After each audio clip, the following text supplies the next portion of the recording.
প্রিয় শিক্ষার্থীবৃন্দ, আসসালামু আলাইকুম। আশা করি তোমরা সকলে ভালো আছো। আমার শরীরটা তেমন একটু ভালো নাই, তবুও ইনশাল্লাহ চেষ্টা করবো ক্লাসটা নেওয়ার জন্য। মাঝে মাঝে একটু চা খাবো, তোমরা হাসাহাসি করবে না আবার। এই তোমরা বসে থাকবে ক্লাসের জন্য, সেই জন্যই ক্লাসটা কষ্ট হইলেও নেওয়ার চেষ্টা করতেছি, আল্লাহ যদি তৌফিক দান করে।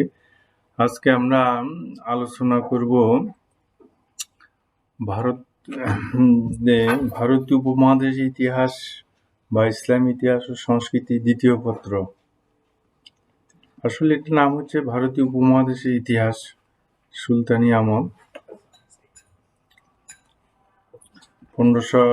712 থেকে শুরু করে 1526 সাল পর্যন্ত। তো 1206 পর্যন্ত স্থায়ী মুসলিম শাসন প্রতিষ্ঠা হয় নাই, যেটাকে সালতানাত যুগ বলা হয়ে থাকে। দিল্লি যে সালতানাত যুগ, যেটাকে আমরা দেখি যে ভারতবর্ষে যে প্রথম সুলতান হলো যে কুতুবউদ্দিন আইবেক। গত ক্লাসে আমি আলোচনা করেছি যে কুতুবউদ্দিন আইবেক কিভাবে আসছেন। জাতিতে তুর্কি ছিল, এটা ঠিক আছে। তারা এখানে যে 5টি বংশ প্রতিষ্ঠা হয়েছে, প্রথম 3টি বংশই এরা জাতিতে তুর্কি ছিল। আমরা বারবার দেখব যে ভারতবর্ষে তুর্কিরা আসছে, আফগানেরা আসছে, পারস্যরা আসছে। তো বিশেষভাগে তুর্কিরাই বেশি প্রভাব বিস্তার করছে। এটা শুধু আমাদের ভারতবর্ষ না, যে ভূমধ্যসাগরের পূর্বাঞ্চল জুড়েই যে তুর্কিদের প্রভাব ছিল। এরা মধ্য এশিয়ার গভীর মরুভূমি বা উরাল পর্বতমালার অঞ্চলের লোক ছিল। ওখান থেকে বাণিজ্যিকভাবে বা মঙ্গলাক্রমণের ভয়ে এরা পশ্চিম এশিয়ার দিকে এসেই বসতি স্থাপন করে এবং মুসলমান বা ইসলাম ধর্মের সংস্পর্শে এসে তারা মুসলমান হয় বা ইসলাম ধর্ম গ্রহণ হয়ে আব্বাসীয় খেলাফতের যুগ থেকে বিভিন্ন সময় বিভিন্ন শাসককে তারা পদ অলঙ্কৃত করেছেন, বড় বড় পদগুলো, এবং শাসক ও দণ্ডমুন্ডে রাজদণ্ডের কর্তা হয়েছেন ইতিহাসে যে দেখা যায়। আমরা এমনই একটা আলোচনা করব যে কুতুবউদ্দিন আইবেক সেও এরকমই ছিল, যে তার যে 5টি বংশ, যেটাকে মামলুক বংশ বা দাস বংশ বলা হয়ে থাকে। এটাকে কেন বলে আমরা পরে, বা এটা বলার যৌক্তিকতা নিয়ে আমরা পরে যে কথা বলবো। আমরা এখন যে এই যে 5টি রাজবংশ রাজত্ব করেছে, প্রথম 1206 থেকে 1290, এটাকে দাস বংশ বা তথাকথিত দাস বংশ বা মামলুক বংশ বলা হয়ে থাকে। এখানে বলে রাখি যে আমাদের ইতিহাসে যেটা আমরা দেখতেছি যে সেখানে 2টি মামলুক বংশেই রাজত্বকাল করে, একটা ভারতবর্ষে আর একটা হচ্ছে যে মিশরে যে মামলুক বংশ প্রতিষ্ঠা হয়েছে। যে তোমরা ইসলামী ইতিহাস পড়তে গেলে সেখানে উত্তর আফ্রিকা, মিশর ও ফাতিমীয় খিলাফত আছে।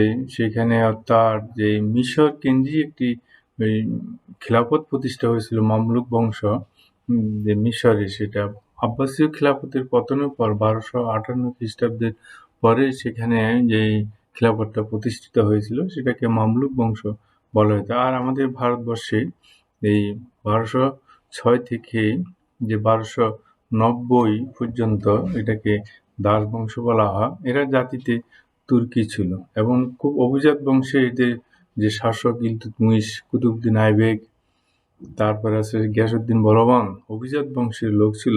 আমরা পরে যে কুতুবউদ্দিন আইবেকের জীবনী তো তেমন একটু জানা যায় না, যতটুকু জানা আমরা পরে সেটা আলোচনা করব।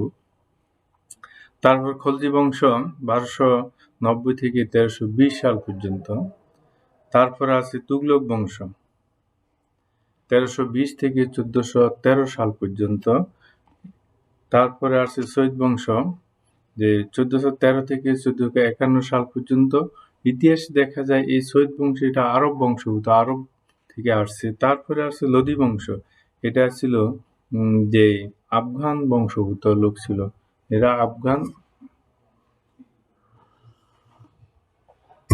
এরা আফগানিস্তানের লোক ছিল।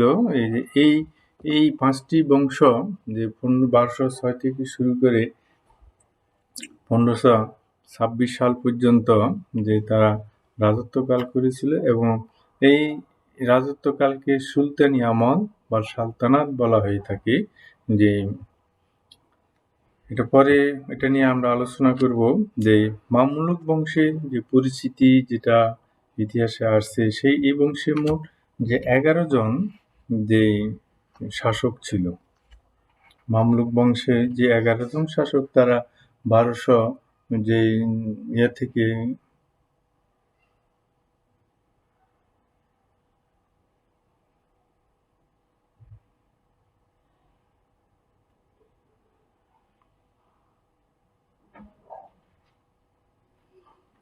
যাই হোক, যে আমরা বলতেছিলাম যে সেই যে সুলতান যে গরি ছিল, যে মইজুদ্দিন মোহাম্মদ গরি, তার বিশ্বস্ত যে অনুচর বা প্রতিনিধি কুতুবউদ্দিন আইবেক যে ভারতে একটি স্বাধীন শাসন ব্যবস্থার সূচনা করেছিল, যা থেকে তাকে ভারতের যে মামলুক বংশের প্রতিষ্ঠাতা বলা হয়ে থাকে।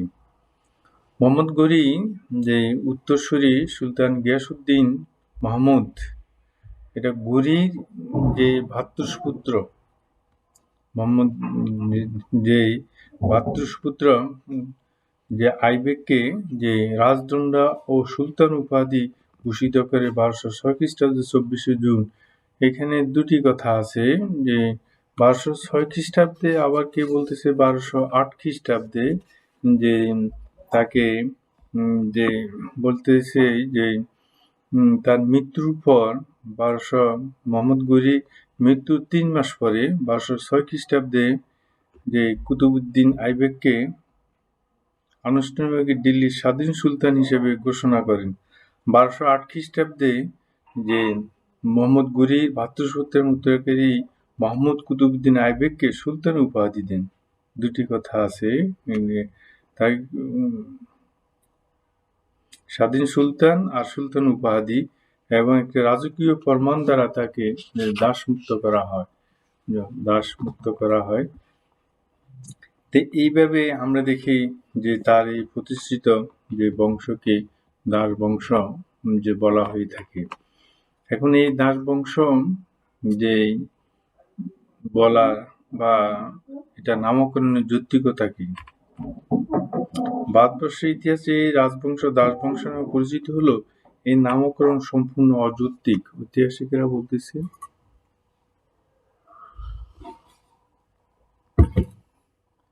সম্পূর্ণ অযৌক্তিক। কারণ হিসেবে তারা কয়েকটা কারণ বর্ণনা করছে। প্রথম, যে এই নামকরণের জন্য যে ভারতবর্ষের ঐতিহাসিকেরা ইংরেজ ঐতিহাসিকদেরকে দায়ী করছেন। যে প্রখ্যাত ইউরোপীয় ঐতিহাসিক B.A. স্মিথ, এলফিনস্টোন প্রমুখ ঐতিহাসিকরা মোহাম্মদ গরির কৃতদাস কুতুবউদ্দিন আইবেক এবং তার কৃতদাস ইলতুৎমিশ এবং তার কৃতদাস বলবানের শাসনকালকে দাস বংশ বলেছেন। এই তিনজনের রাজত্বকালকে তারা দাস বংশ বলেছেন, ইংরেজ ঐতিহাসিকরা নামকরণ করছেন এটা।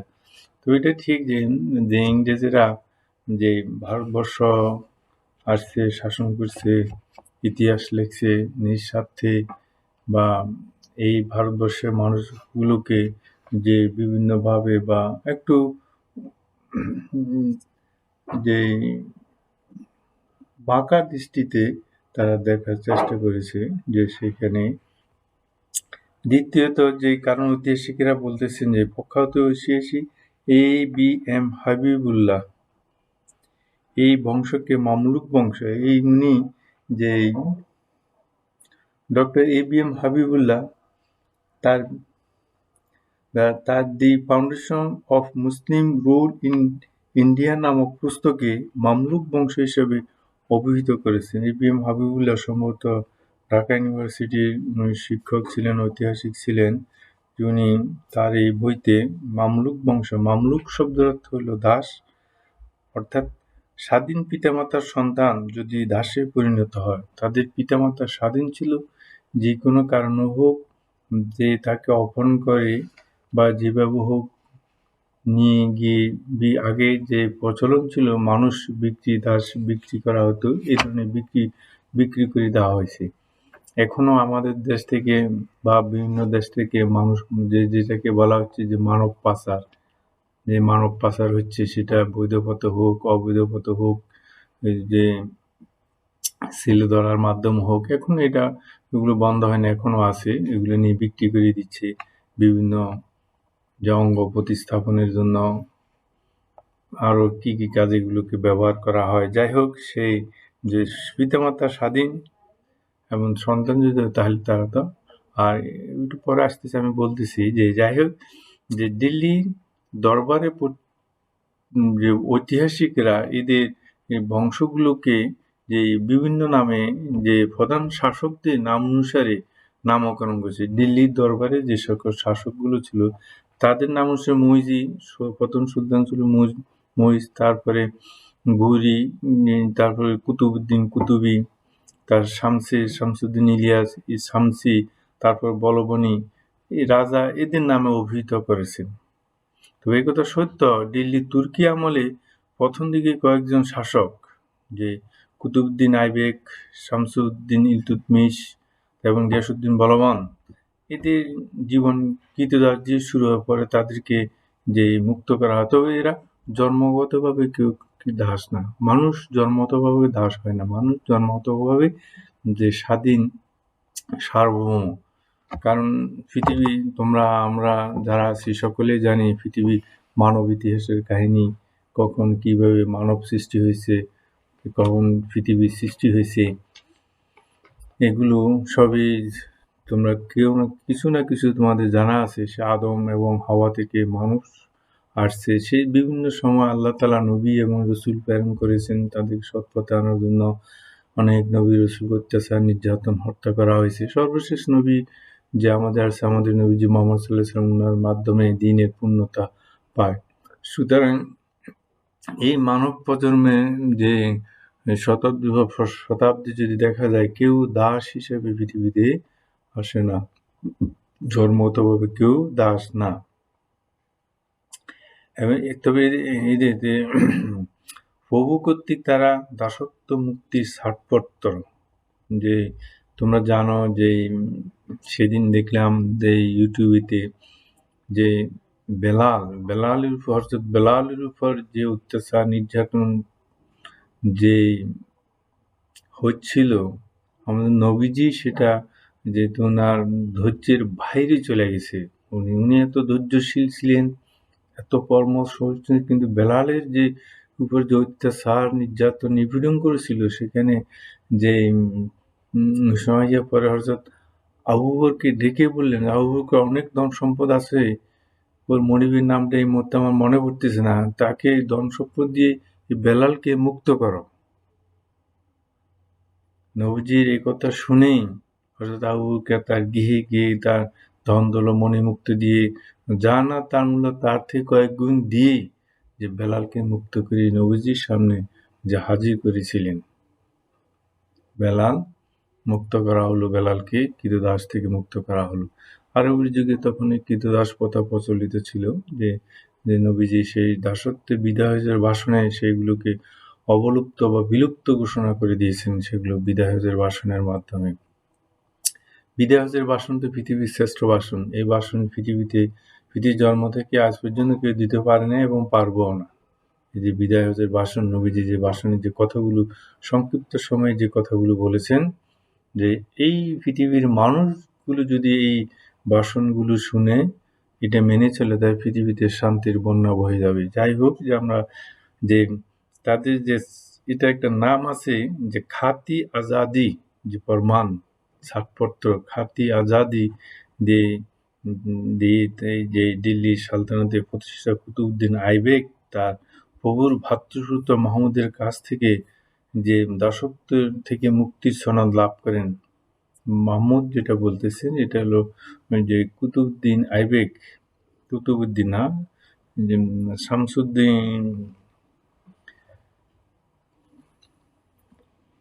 মইজউদ্দিন মোহাম্মদ গরি ভ্রাতুষ্পুত্র, তার থেকে ফরমান লাভ করে, এবং উনি সিংহাসনে বসার আগে যে তিনি এখান থেকে মুক্তি পান, এবং তার উত্তরাধিকারী তারও যে পরবর্তী পর্যন্ত যারা আছে, তারাও যে ফরমান দ্বারা তাদেরকে দাসত্ব মুক্তি করা হয়।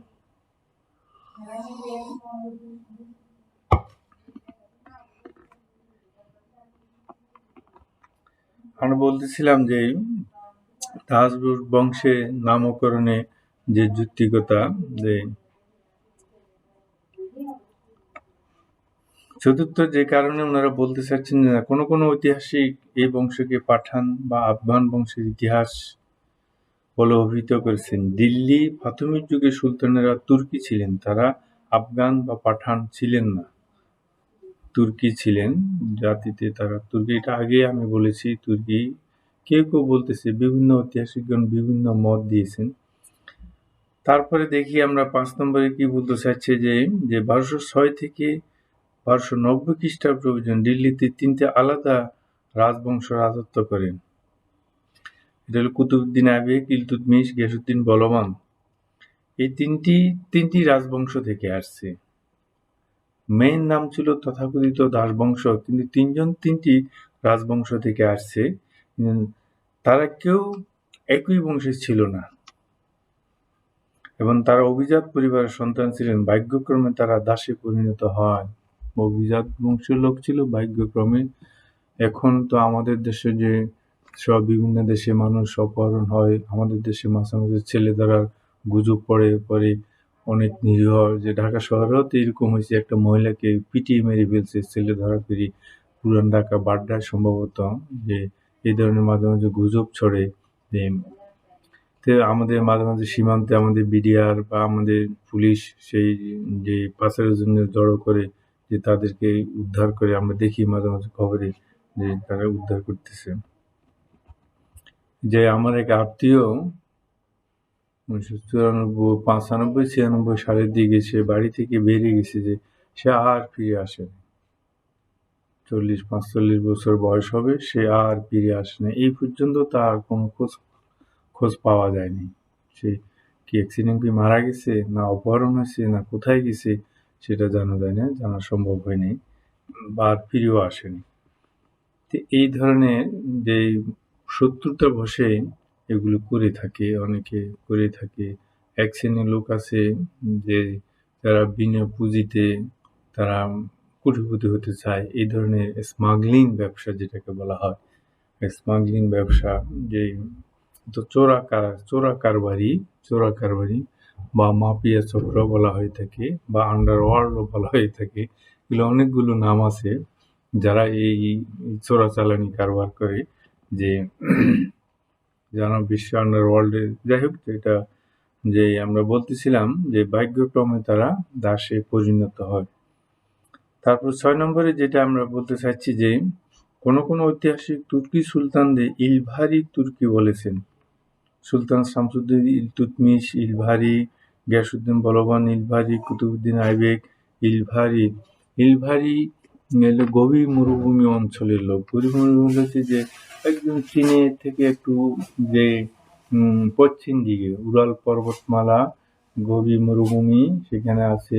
এখান থেকে তাদের উৎপত্তি হয়েছিল। এটা তমিলং এবং তমিলং পরে মঙ্গলদের আক্রমণ, তমিলংয়ে সেই মধ্য এশিয়ার রাজত্ব প্রতিষ্ঠা, এইসব দ্বন্দ্ব সংঘাতের কারণে এইসব অঞ্চলের দিকে তারা চলে আসে, ইসলাম ধর্ম সংস্পর্শে আসে। যে তারা ইলভারি গোত্রের লোক বলে তারা নিজেদেরকে দাবি করতেছে। তাদের পুরনো ইতিহাস যদি আমরা দেখি, তাই ঐতিহাসিকরা বলছেন যে কুতুবউদ্দিন আইবেক কর্তৃক প্রতিষ্ঠিত যে রাজবংশকে মামলুক বা দাস বংশ বলা যুক্তিযুক্ত না। উপরে আলোচনার পরিপ্রেক্ষিতে আমরা দেখি যে তারা ভাগ্যক্রমে কোনো চোরা কারবারি চক্রে পড়ে তাদেরকে এনে বিক্রি করা হয়। সেইখানে তাদের যোগ্যতা, বিচক্ষণতা, অভিজ্ঞতা, দক্ষতা বলে তারা যে স্ব প্রভুর দৃষ্টি আকর্ষণ করে যে রাজকীয় পদ তারা অলঙ্কৃত করেছেন। এই ধরনের অনেকগুলো যে ইতিহাস পাওয়া যায়, যে কুতুবউদ্দিন আইবেক, ইলতুৎমিশ, গিয়াসউদ্দিন বলবান, এরা এইভাবেই উঠে আসছে আমরা দেখি।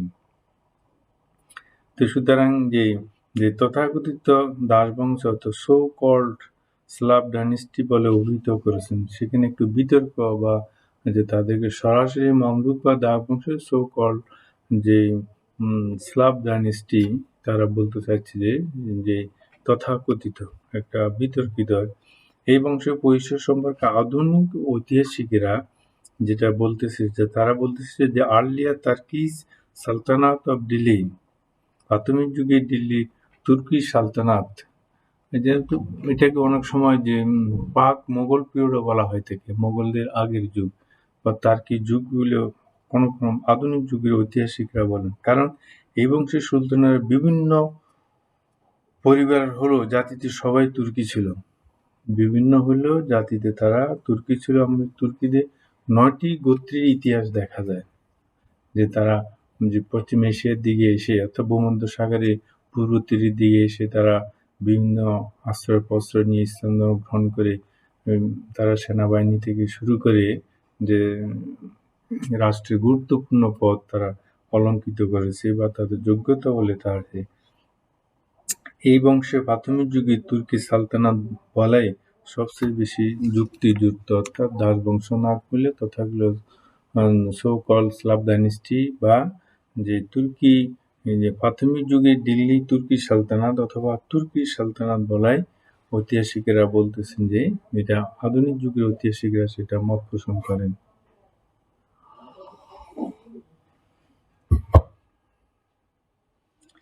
সুলতানি আমলে যে নামকরণের সার্থকতা, যে 1206 থেকে শুরু করে 1226 সাল পর্যন্ত, অর্থাৎ কুতুবউদ্দিন আইবেক থেকে শুরু করে জহিরুদ্দিন মোহাম্মদ বাবর ক্ষমতা দখল করার আগ পর্যন্ত, অর্থাৎ পানিপথের প্রথম যুদ্ধে যে মোগল সাম্রাজ্যে প্রতিষ্ঠার পর পর্যন্ত এই সময়কালে সুলতানের শাসকেরা সুলতান উপাধি ধারণ করতেন। এই কারণে এই সময়কে সুলতানি আমল হিসেবে অভিহিত করা হয়, অথবা কখনো কোনো এই আমল দিল্লি সালতানাত নামে অভিহিত করা হয়। দিল্লি সালতানাত যুগ 1206 থেকে 1526।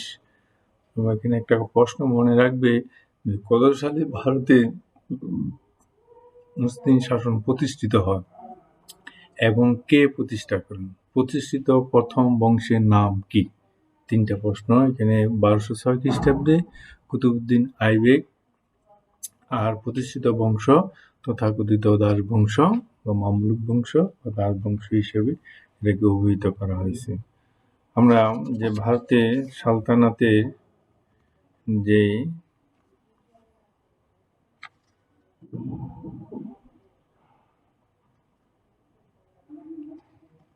কুতুবউদ্দিন আইবেক সম্পর্কে আমরা এখন দেখব যে কুতুবউদ্দিন আইবেক কোথায় তার জন্ম, কোথায় থেকে সে আসছে, যে এখানে আমরা কথা বলবো। প্রাথমিক জীবনে যে আমরা দেখি যে বিদ্যা বুদ্ধি সমকুশলতা দূরদর্শিতার দিক থেকে বিচার করলে কুতুবউদ্দিন ছিলেন উত্তর ভারতের বিজয়ী মোহাম্মদগুলির সর্বাপেক্ষা বিশ্বস্ত ও নির্ভরযোগ্য অনুচর ছিল। যে তার অনেকগুলো কথা বলছে যে খুব বিশ্বস্ত অনুচর ছিল। যে সেখানে থেকে আমরা যদি দেখি দাস বংশ তথাকথিত দাস বংশ ও দিল্লি স্বাধীন সুলতানি আমলে প্রতিষ্ঠাতা কুতুবউদ্দিন আইবেক, তার অনেকগুলো গুণাবলীর কথা বললাম। জন্ম পরিচয় সম্পর্কে বিশেষ কিছু জানা যায় না, তবে তিনি তুর্কিস্তানের অধিবাসী ছিলেন। তুর্কি ভাষা আইবেক শব্দের অর্থ হলো চন্দ্র দেবতা। এই প্রশ্নটা হয় যে আইবেক শব্দের অর্থ কি? মনে রাখবে আইবেক শব্দের অর্থ হলো চন্দ্র দেবতা, চন্দ্র দেবতা। আরও ঐতিহাসিকরা বিভিন্ন নাম বলেছেন। সম্ভবত চন্দ্র গ্রহণকালে তার জন্ম হয়েছে হওয়ায় যে তিনি আইবেক নামে পরিচিত হন।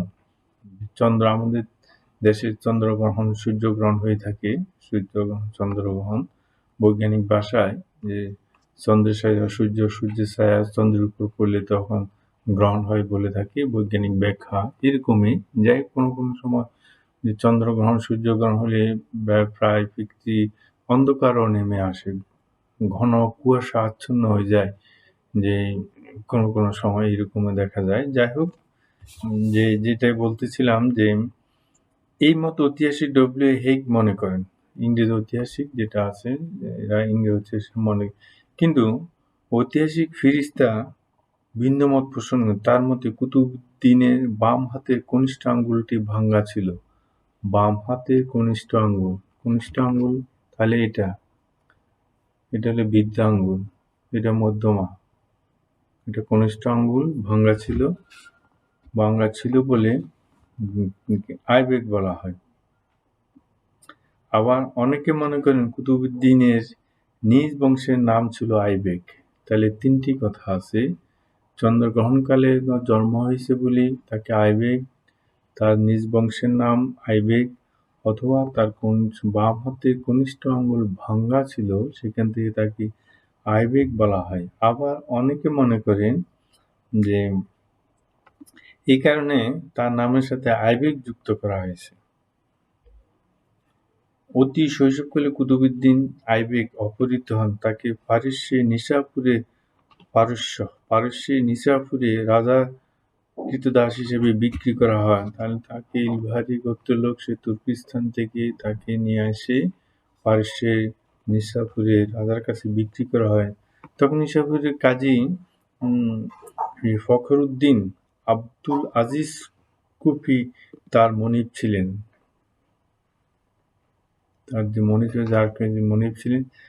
কাজী তার পুত্রের সাথে তার শিক্ষার ব্যবস্থা করেন।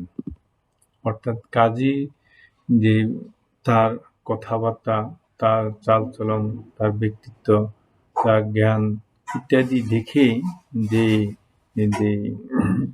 তাকে তার ছেলেদের সাথে যে লেখাপড়া করার জন্য দিয়ে দেয় এবং সেখানে সে ধর্মশাস্ত্র এবং সমাজবিদ্যার পারদর্শী হয়। কাজীর মৃত্যুর পর তার পুত্ররা যে ফখরুদ্দিন আব্দুল আজিজ কুফির মৃত্যুর পর তার পুত্ররা তাকে বিক্রি করে দেয়, তাকে একজন দাস ব্যবসায়ীর কাছে বিক্রি করে দেয়। ওই ব্যবসায়ী তাকে গজনীতে নিয়ে আসেন এবং সুলতান মাহমুদ ঘুরি তাকে কিনে নেয়।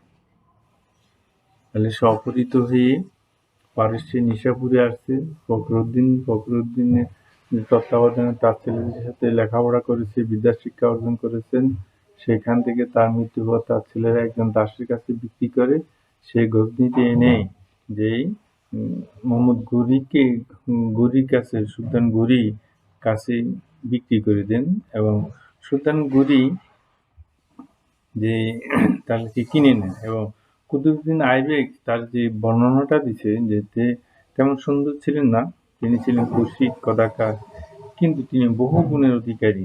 মোহাম্মদ ঘুরি প্রথমে তাকে সৈনিক হিসেবে নিযুক্ত করেন। শীঘ্রই তিনি তার সাহস, প্রচণ্ড আত্মবিশ্বাস, দূরদৃষ্টি ও সমর কৌশলতার গুণে সামান্য অবস্থাতে নিজের যোগ্যতা এবং প্রতিভা বলে মোহাম্মদ ঘুরি সবচেয়ে বিশ্বস্ত এবং নির্ভরযোগ্য অনুচরে পরিণত হয়।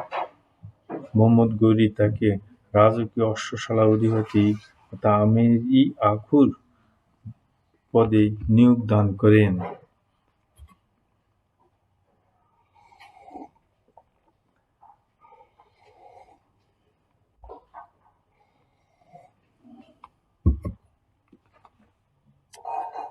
এই হলো তার বাল্যজীবন সম্পর্কে যতটুকু জানা গেছে। তোমাদের যে বইতে, তোমাদের যে পাঠ্য বই যেটা দিচ্ছি আমরা, সেখানে এত কিছু নাই যে আমি অনার্সের একটা বই থেকে যে তোমাদেরকে বলতেছি যে তো যাই হোক, যে আমরা দেখি যে কুতুবউদ্দিন যে রাজত্বকাল বা তার সময়কালকে দুটি ভাগে ঐতিহাসিকরা ভাগ করেছেন। একটা হচ্ছে 1192 থেকে শুরু করে 1206 খ্রিস্টাব্দ পর্যন্ত, তারপর দ্বিতীয় পর্যায়ে 1206 থেকে 1210 সাল পর্যন্ত। স্বাধীন সুলতান হিসেবে সে মাত্র 1206 থেকে 1210 এই সাল রাজত্ব করেছে, বেশি সময় রাজত্ব করতে পারেনি। এবং তাকে আগে আমি বলেছি যে তাকে প্রতিনিধি হিসেবে তাকে যে প্রেরণ করেছিল, সেখানে ঘুরি তার ভ্রাতুষ্পুত্র, সেটাকে দুটি কারণে ইতিহাসে দুটি কথাই উল্লেখ করেছেন যে সেখানে একটা 1206 একটা 1208 এইভাবে তাকে দিল্লি যে সালতানাতের যে সুলতান হিসেবে তাকে নিয়োগ করা হয়েছে বা সে নিয়োগ পেয়েছিল। এবং 1192 থেকে শুরু করে 1206 খ্রিস্টাব্দ পর্যন্ত সে বিভিন্ন অঞ্চলে যে দায়িত্ব পালন করেন, যে গুজরাট, বানারসি, কালিঞ্জর, বদাউন, মহাবো জয়ে গুরুত্বপূর্ণ তার ভূমিকা ছিল। এদিকে ইখতিয়ারুদ্দৌলা বখতিয়ার বাংলা বিজয় জয় করেন। 1281 তার সমর কৌশল যোগ্যতা আন্তরিকতা ভারতবর্ষ আছে। যাই হোক, যে সেই যে এইগুলো থেকে যে পরবর্তী যে তার যে যে কিছু বৈবাহিক সম্পর্ক স্থাপন করেছিল সেটা তোমরা দেখিনি, তবে আমরা দেখি যে সেই যে ক্ষমতা বসার পর যে সমস্যাগুলো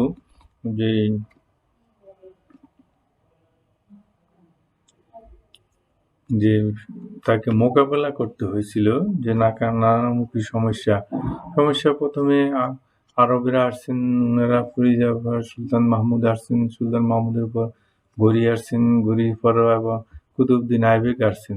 সমস্যা আছে, থাকবেই, দেখা যাচ্ছে যে সে আসার পরে যে মোহাম্মদ ঘুরির প্রচেষ্টা উত্তর ভারত তুর্কিদের প্রধানত হয়, কিন্তু হয়েছিল ঠিকই, কিন্তু তার আকস্মিক মৃত্যুর পর তুর্কি মুসলিম প্রাধান্য শুধু ভারতের সিন্ধু, পাঞ্জাব, গঙ্গা উপত্যকার কিছু অঞ্চলে বজায় থাকে। তার মৃত্যুর পর যে সিন্ধু, পাঞ্জাব ও গঙ্গা উপত্যকার কিছু অঞ্চল বজায় থাকে। হিন্দু এবং রাজপুত রাজারা তুর্কি আক্রমণে প্রাথমিক ধাক্কা কাটিয়ে তাদের হৃদয় রাজ্য পুনরুদ্ধারে তারা পরিকল্পনা গ্রহণ করে। আমরা আগেই কিছু যে সুলতান মাহমুদের অভিযান সেটা আমরা দেখেছি, বারবার তারা চুক্তি করে, তারা পরাজয় স্বীকার করে, আবার তারা বিদ্রোহ করে। ফলে অল্প সময়ের মধ্যে কালিঞ্জর, ফররুখাবাদ, বাদাউন এবং গোয়ালিয়র তুর্কিদের হস্তচ্যুত হয়। এই অঞ্চলগুলো তাদের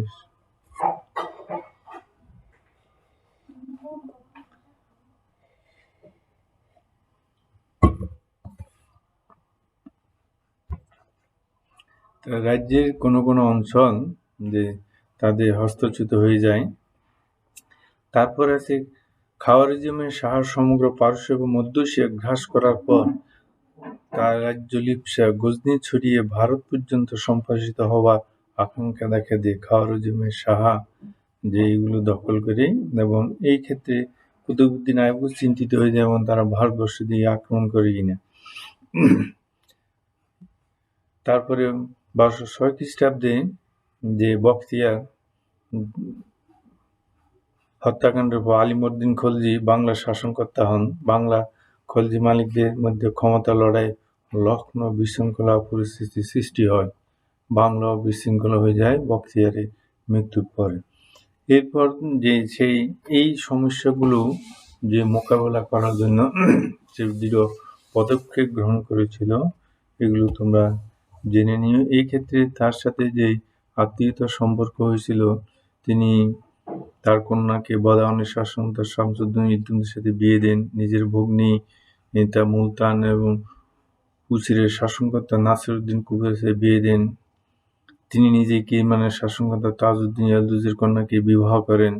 এইভাবে কিছু সম্পর্ক উনি করেছিলেন, কিন্তু তারপরও যে তার সম্পর্কের লোকও যে তার সাথে যে বিদ্রোহ করে, এবং শেষ পর্যন্ত উনি যে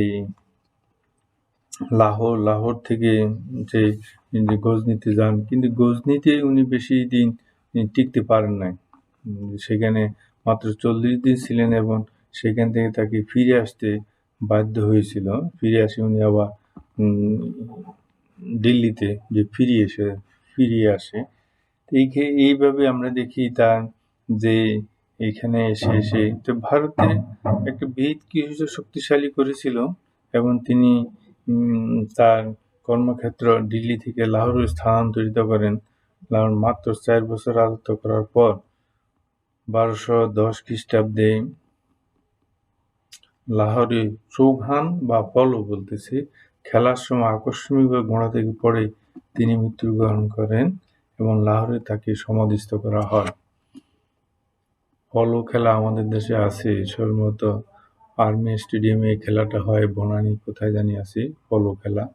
এই খেলা খেলতে গিয়ে যে চৌহান বা পলো বলছে, যে খেলতে গিয়ে ওখান থেকে পড়ে বা তাকে লাহোরে সমাধিস্থ করা হয়। লাহোর এখন পাকিস্তানে, লাহোরে সমাধিস্থ করা হয়ে থাকে।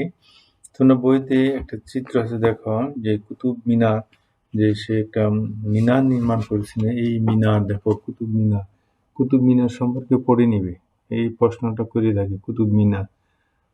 তবে উনি স্থাপত্যে এই অল্প সময়ের মধ্যে কিছু স্থাপত্যের কাজ করেছিলেন, যে যে সেখানে তার উল্লেখযোগ্য ছিল যে উম, যে আড়াই দিনকা জোবরা মসজিদ এবং কুয়াতুল ইসলাম মসজিদ।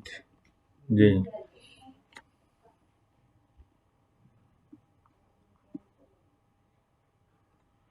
যে সাবু একজন পৃষ্ঠপোষক 1191-92 খ্রিস্টাব্দে তিনি দিল্লিতে কুতুব ইসলাম এবং আজমিরে আড়াই দিনকা জোবরা মসজিদ নির্মাণ করেন।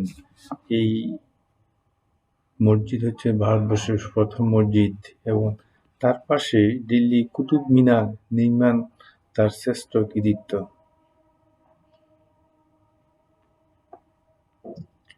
এটি তিনি নির্মাণ কাজ শুরু করেন, তবে তার জামাতা শামসুদ্দৌলা ইলতুৎমিশ কাজ শেষ করেন। এর উচ্চতা ছিল 238 ফুট, মিনারটি 4 তলা বিশিষ্ট ছিল এবং 47 ফুট ব্যাসে বুনিয়াদের উপর নির্মিত ছিল। বিখ্যাত দরবেশ কুতুবউদ্দিন বখতিয়ার কাকি এই প্রশ্নটা জানা রাখবে যে কুতুব মিনার কে নির্মাণ করেন? নির্মাণ কাজ শুরু করেছিলেন কুতুবউদ্দিন আইবেক শুরু করেছিলেন, তবে তিনি শেষ করতে পারেন নাই। তবে সেটা কার নামে নামকরণ, এটা তার একজন বিশ্বস্ত সুফি সাধক, ওনার পীর ছিলেন যে দরবেশ, যে কুতুবউদ্দিন বখতিয়ার কাকি, তার নাম অনুসারে আমাদের এখানে লেখে নাই যে আমরা স্থাপত্য শিল্পের ইতিহাস পড়তে গিয়ে আমরা দেখেছি সেখানে এই মিনার নির্মাণের পিছনে কিছু যে ব্যাকগ্রাউন্ড আছে। যে মিনার আমরা জানি নবীজির সময় থেকে যে বেলাল আজান দিয়েছিল, তোমরা জানো বেলাল সেই কাঠের উপর দাঁড়িয়ে তারপরে একটু উঁচু স্থানে, তারপর আস্তে আস্তে জ্ঞান বিজ্ঞানের প্রযুক্তি সে মিনার, যে আরব দেশে বাগদাদে সে পেছানো মিনার, সেই উপরে মিনার থেকে আজান দেওয়া হতো, মুয়াজ্জিনের আজান। এখন মিনার আছে কোনো কোনো মসজিদে, অনেক দৃশ্যনীয় একটা মিনার আছে, সুন্দর মিনার নির্মাণ করা হয় এবং মাইক আছে বর্তমান, যে বিজ্ঞানের উৎকর্ষ সাধনের ফলে যে মাইকে আজান চতুর্দিকে একসাথে বেজে ওঠে। এই মসজিদের পাশে মিনার যে আর এখানে বিজয়ের একটা স্তম্ভ, বিজয় অর্থাৎ যে এখানে যে উচ্ছৃঙ্খল সমাজ ব্যবস্থা ছিল, বর্ণ বৈষম্য সমাজ ব্যবস্থা ছিল, জাতিতে জাতিতে দ্বন্দ্ব সংঘাতপূর্ণ সমাজ ছিল, পৌত্তলিকতার সমাজ ছিল। এই সমাজগুলোকে যে সমন্বয়ের মাধ্যমে মুসলিম শাসকেরা সেখানে যে একত্ববাদ প্রতিষ্ঠা করেছিল, এবং সেই একত্ববাদের ধ্বনি এই মিনার থেকে আজানের মাধ্যমে ভারতবর্ষে আকাশে বাতাসে প্রকম্পিত হতো। এই জন্য সে বলছেন যে সেখানে এইগুলোর উপরে বিজয়ের কেতনের জন্য উনি এই মিনার নির্মাণ করেছিলেন। তো প্রথমে এই মিনার যে 4 তলা বিশিষ্ট ছিল, কিন্তু একবার বজ্রপাত সেটা ভেঙে যায়, ভেঙে যাওয়ার পর যে পিরুষার্থগুলো সেটা পুনর্নির্মাণ করে এখন 5 তলা বিশিষ্ট হয়ে গেছে এবং প্রতি তলাতে সেখানে যে তাদের একটা ব্যালকনি আছে এবং এই ব্যালকনিতে যে অনেক কারুকাজ আছে, যে লতাপাতার, ভারতবর্ষের ইতিহাস ঐতিহ্য সংস্কৃতি ইত্যাদি। এখন 5টাই আছে, নিচে একটা আছে 1 2 3 4 5, যে সেই তোমরা যদি দেখো তোমাদের যে বজরার যে শাহী মসজিদ আছে, সেই শাহী মসজিদে যে ডোম আছে সেখানে ছোট ছোট মিনার আছে, যে মিনার কোনো সময় যদি সময় পাও তোমরা যাই দেখে আসো। অবশ্য আমিও এখনো ওখানে দেখতে যাই নাই, তবে যে অনেকখানে এখন মিনার নির্মাণ করতেছে। যে ফেনী বড় মসজিদ আছে সেখানে একটা বড় মসজিদে একটা মিনার আছে অনেক উঁচু, তোমরা ঢাকা চিটাগাং যেতে দেখবে মিনার দেখা যায়। তারপর আছে বরিশালে একটা সৌন্দর্য দৃষ্টিনন্দন একটা মসজিদ আছে, সেখানেও যে মিনার আছে। এখন বিভিন্নখানে যে মিনার নির্মাণ করা হচ্ছে, এই মিনার সম্পর্কে জেনে নিবে এই মিনারটা কোন সময় কে নির্মাণ করছেন,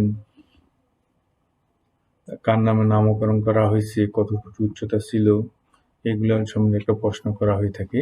তোমরা এটা একটু দেখে নিবে যে এই এইভাবে দেখি যে কুতুবউদ্দিন আইবেক স্বল্প সময়ের মাঝে যে বিভিন্ন সমস্যা মোকাবেলা করেও যে সাহিত্য, সংস্কৃতি এবং স্থাপত্যের পৃষ্ঠপোষকতা যে করেছিলেন, যে অন্যান্য ধর্মের ব্যাপারেও তার কর্মসহিষ্ণুতার কথা যে দেখা যায়, বোঝা যায়। ঐতিহাসিকরা মন্তব্য করেছেন যে এরপরে যে তার ছেলে আরাম শাহ ক্ষমতা আছে 1210 থেকে 1211, সে অথর্ব ছিল কিন্তু তেমন কোনো যোগ্যতা তবে তার মৃত্যুর পর যে আমির উমরারা তাকে সিংহাসনে বসাইছিলেন, কিন্তু সে শাসন ব্যবস্থা চালাতে পারে নাই।